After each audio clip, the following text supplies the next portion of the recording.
Hi everybody, this is Saad. A few days ago on August 29th, I posted the following tweet. I think that it is callous, cruel, and diabolical to post gleeful tweets about anti-vaccine people who died of COVID. It shows an immeasurably cold heart. Be decent.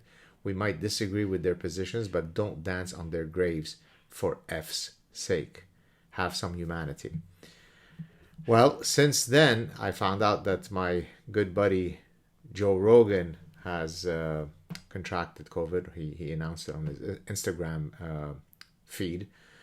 And I quickly checked to see that many of his detractors were engaging in all sorts of, responses that are less than savory. In some cases, it's as if they are disappointed that he hasn't succumbed to the illness, because if he had, then they could really use a big fish to be gleeful about his demise.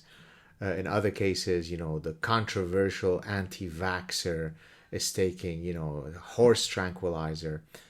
So you see here how, of course, COVID is serious. Of course, we should treat it with due respect. Of course, we should follow the science. Nobody's questioning that. But you see what happens when people become politicized in their tribalism. It's no longer about talking about the science or talking about issues like the freedom for people to have autonomy over their bodies, even when we're dealing with communicable diseases. Think about other viruses that were communicable. We certainly didn't engage in this type of political hysteria in those cases. If anything, it would have been viewed as very phobic to do that for previous communicable diseases that we have faced in our recent past. And so there are worthy positions that are reasonable for people to hold.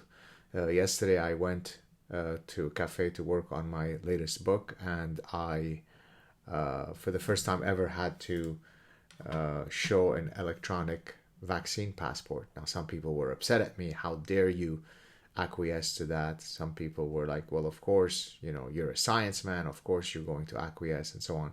So you really see that for many, many folks, it has nothing to do about a reasoned, dispassionate debate about the issues. And as I said, there are truly compelling arguments on both sides of the issue. And here, by the issue, I mean, whether people should be compelled to take the vaccine, whether they should be refused entry and participation into certain things if they don't have the vaccine, or whether in a free society, even for a communicable disease, people should never give up the autonomy over their bodies when it comes to medical procedures. These are all reasonable conversations for anyone to have.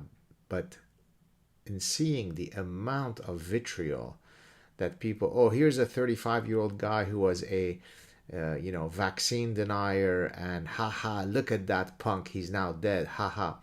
No reasonable human being should ever trigger that sort of response in them unless they have the darkest of hearts. And as I said, I'm now seeing people exhibiting their dark nature when it comes to hearing that Joe Rogan has contracted COVID and that apparently he is recovering nicely from it. Be decent human beings, rise above tribalism, do the right thing, be good humans. Take care, everybody. Cheers.